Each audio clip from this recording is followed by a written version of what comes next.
I want to thank our reader, Catherine Bonin, for reading again for us this week, and Gary Lynn Floyd and our music team for the fabulous music that supports the message. And just so you know, you might like to have a pencil and paper with you during the service, but it's not absolutely necessary. This month of May, we're talking about everyday living with our message, The Flawless Road.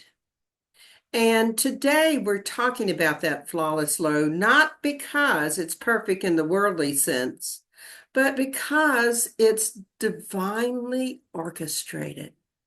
Yep, like I say a lot, everything's in divine order. Every curve of the road, every dead end, every return, and every detour is flawless in its own way. Yeah, I know it doesn't often seem that way to me either. So stick around as we talk about how it really is flawless. We often speak of the path of life as though it's a straight line. First this, then that. You're born, you grow, you succeed, you slow down, you die. But what if it's not linear? What if life is actually a circle, or actually an ever unfolding spiral? What if we aren't just heading somewhere, but we're spiraling deeper into who we've always been? And while you ponder that, here's your question for the week.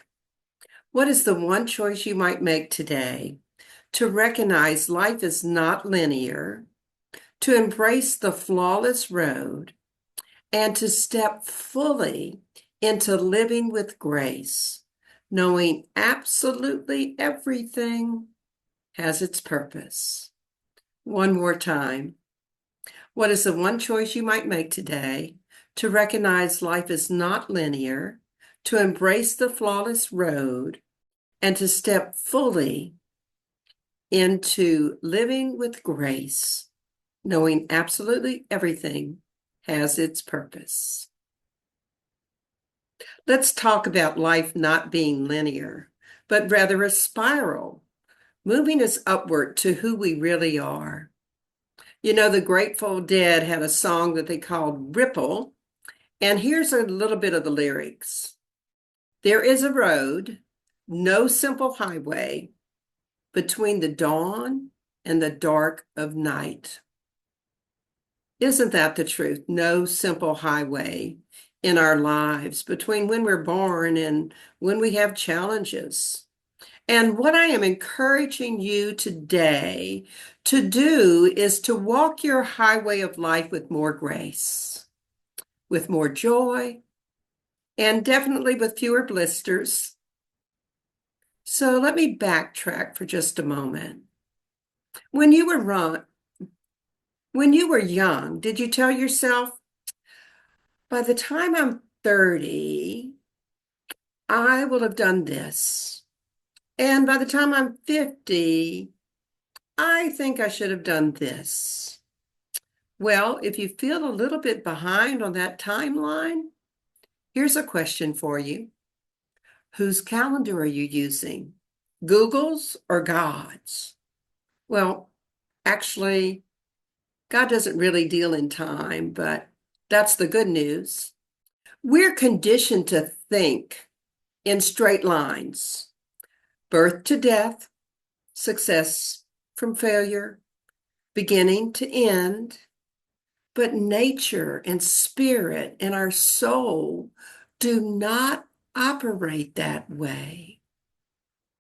Life is not linear. Ernest Holmes wrote one time, the spiral of life is upward. Evolution carries us forward and not backward. Even the seasons move in cycles. Spring, summer, winter, fall. The moon, the tides, our trips around the sun, our breath, our heartbeat. It's all circular and continuous. A Course in Miracles says, time is a trick, a waste of time. It's a teaching device for bringing you the lesson that only the present is real. Truly, only the present is real. I say every Sunday, the past is gone and unfolded perfectly. The future's not here yet, so give it over to God. And we have this gift of the present moment, this holy instant. And if we let go of the illusion of progress, we can begin to see growth, not as forward motion, but as a deeper return to the truth of who we are, to all the love that's within us, and to our source. So let's start with this spiritual practice that I call a spiral journaling. If you got some paper and pencil, draw a spiral on a blank sheet of paper. Otherwise, just follow along. On the outer ring, write a situation you're facing now. And on the inward sections, write similar moments from the past. The first thing that you remember, the next time that you remember something similar, 3 or 4. And now, notice the pattern. Not as repetition, but as refinement. Each time we face a problem that's similar to one we've already faced, we can face it with a little bit more ease. I know that when my son first got ill, I didn't deal with his juvenile diabetes very well. And as time went by, I got better and better at it, even though the problems were almost always the same. So in the center, write, I return to myself again and again. I find this exercise reminds me that many things seem to repeat, and yet I'm a different person when it seems to come up again, and I feel that deja vu.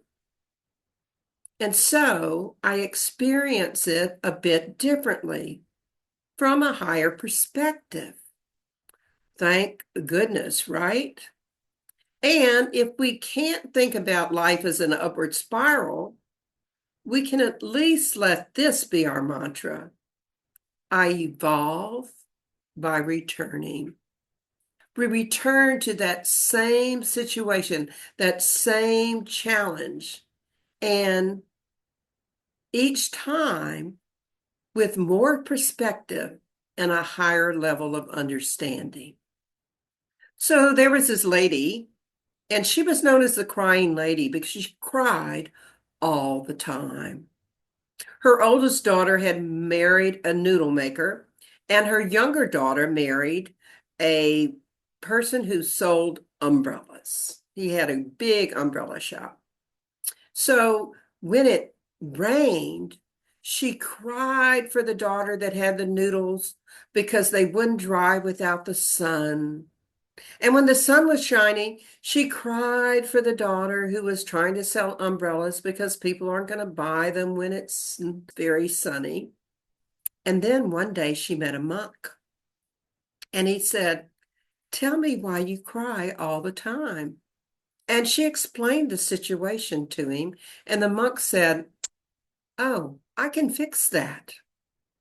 And he said to the lady, when it's sunny, be happy for your daughter that is making the noodles because they can dry lots and lots of noodles and be prosperous. And when it rains, be happy for the daughter that's selling umbrellas because their business is going to be very prosperous.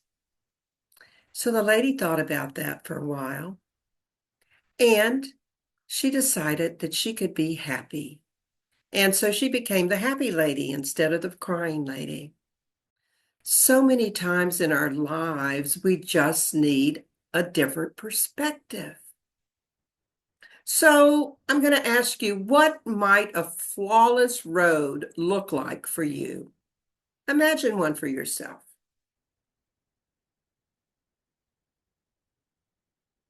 Did yours have a smooth surface with no bumps and no potholes and no little rocks in the way?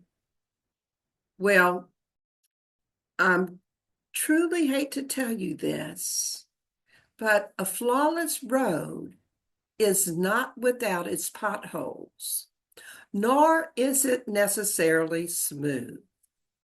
And yet, every hole, every bump is part of its perfection. Have you ever noticed someone and thought that their life was perfection? Maybe even being a bit little jealous of how easy it seemed that things came to them and how prosperous they seemed to be.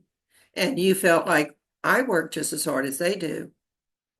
The truth is, their life was probably more likely work like that little boy had to do to perfect the circle. He had to work at it. All too often, our paths and the paths of others are full of potholes and bumps. And we're a lot like that boy in our reading today. We have to work at the perfection that's going to show up. And yet, all the lessons that we need to learn to be who we came here to be are in those bumps and those potholes. When we see somebody else's life that seems to be a lot better than ours, it's more likely that we don't just see their potholes or their bumps. We don't see them because we're on a different road. Just the way you don't notice the bumps that are on the other side of the highway when you're driving down. We can also realize that everyday living is not a one and done. It's exactly what it says, everyday living.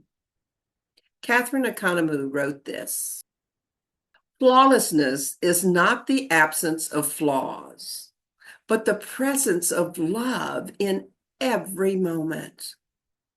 I love thinking of love being present as I mess up, because I certainly can look back on my life and see a lot of things that I didn't do the way I wanted to, or that didn't work out the way I meant them to. Fortunately for me, I grew up in a family where mistakes were embraced as lessons, and I was loved through all my mistakes. And yes, I do know that that's probably not everyone's experience. Yet your flawless road welcomes the full you. The missteps, the turnarounds, the U-turns, the detours, even the dead ends. Your flawless road is indeed grace disguised as chaos.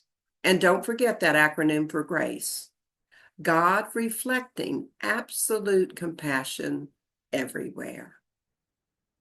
So I'm inviting you today to know that even in your worst moments, yes, even in your worst moments, something holy is happening on your road.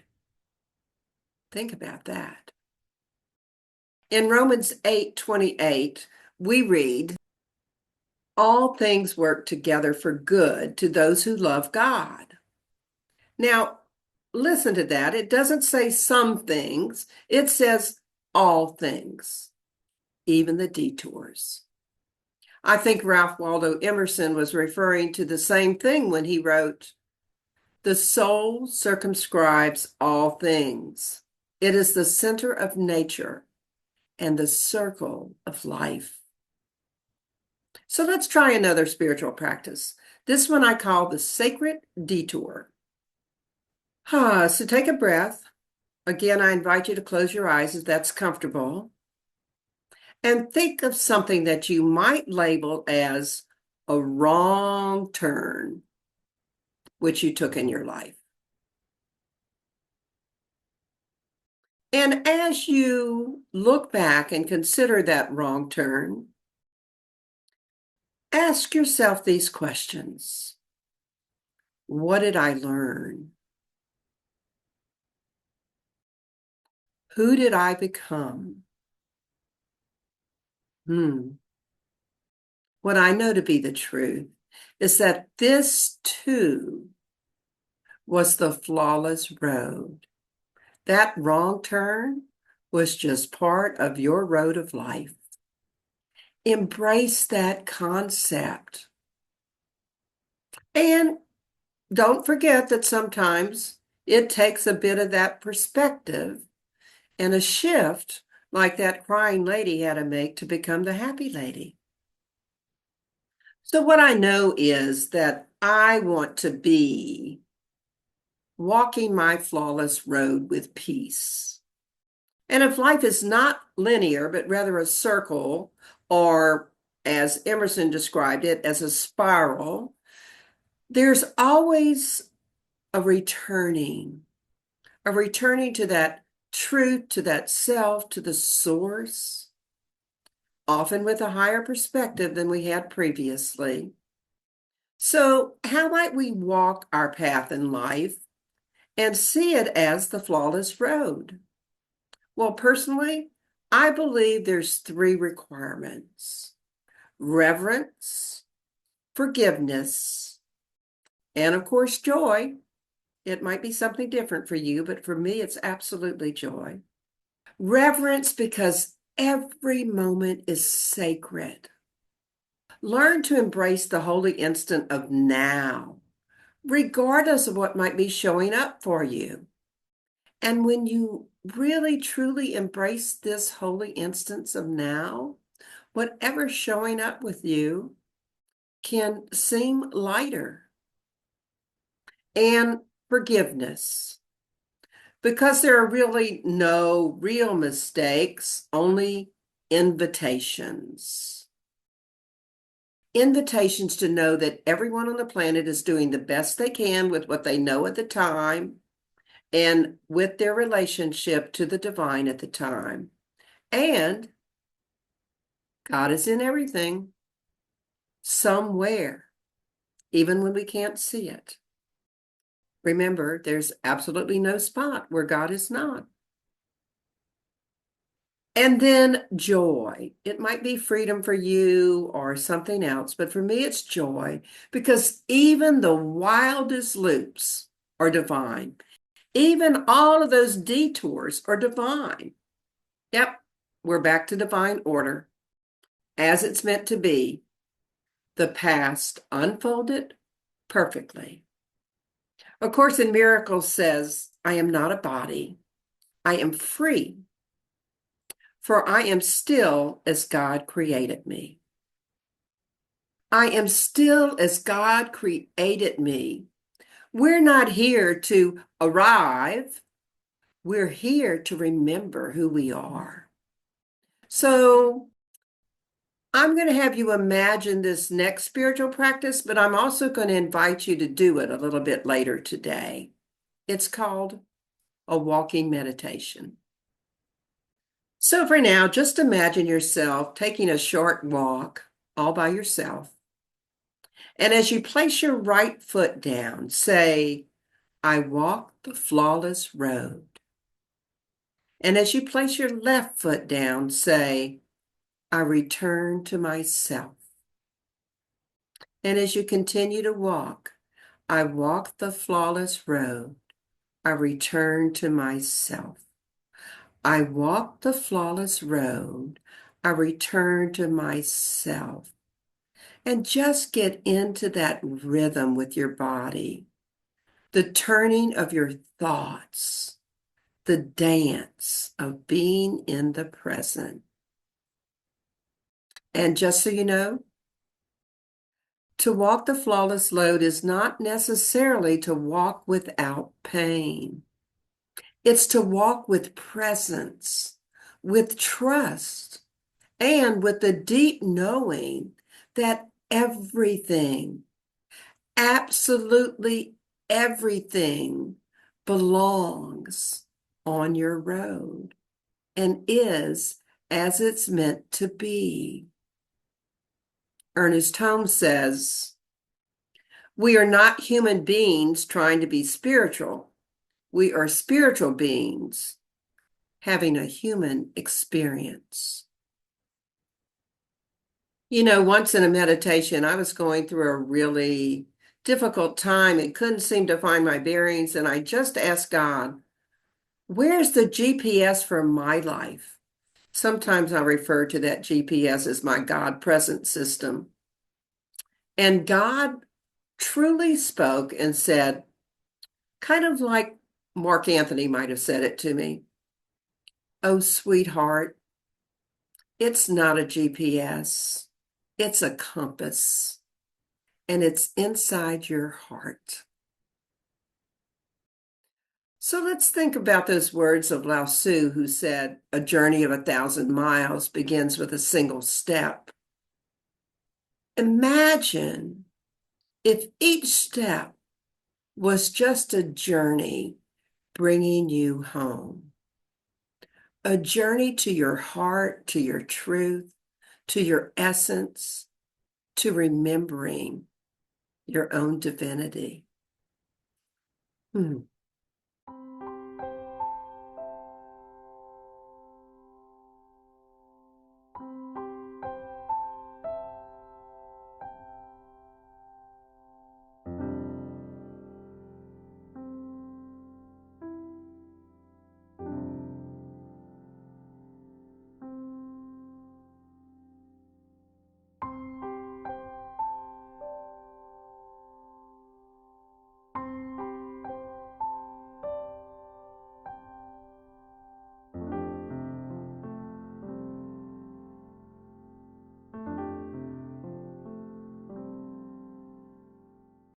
And so, in summary, how might you learn to travel the flawless road?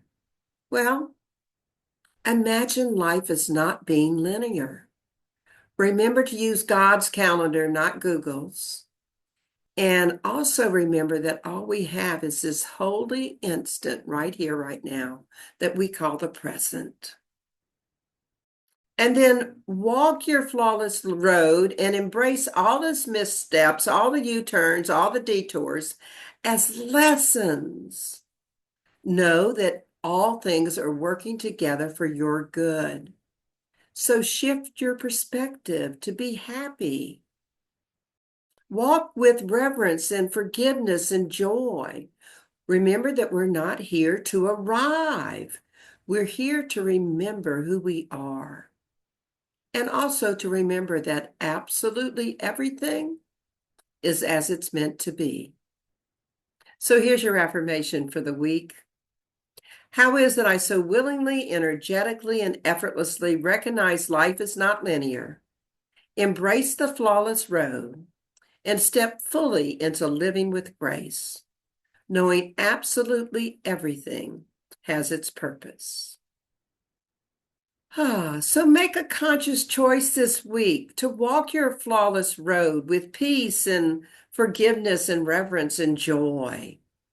And if you feel stuck, take time to shift your perspective and adopt at least 2 practices that are going to strengthen your ability to walk that road and walk it with grace. So let's pray. We move into that sacred garden within ourselves, that place that lies within us where we see the world from our highest vision. And we remember to walk our flawless road of life with grace and joy. What I know to be the truth this week for each of us are we are trusting that spiral and embracing the loop. We're seeing the divine in our detours, our U-turns, and even those times that feel like dead ends. And we are always finding our way, not in the linear way of forward, yet inward, and not upward, but home. I know that we each walk through our days with our hearts wide open, remembering those wise words of Leo Tolstoy. If you look for perfection, you'll never be content. I know that our words uplift and that our actions heal and our presence inspires. I see each of us being the embodiment of divine love this week, a beacon of light shining from the limitless love of our hearts. And I am so grateful for each of you. I'm grateful you chose time to spend with us today. I'm grateful that we can go forth, allowing ourselves to walk our flawless road with joy and bliss and blessings, and of course, an open heart. So it's with great gratitude that I release these words into that divine yes, knowing the truth. The yes has already been said, so I can say amen, and we can affirm it together. And so it is.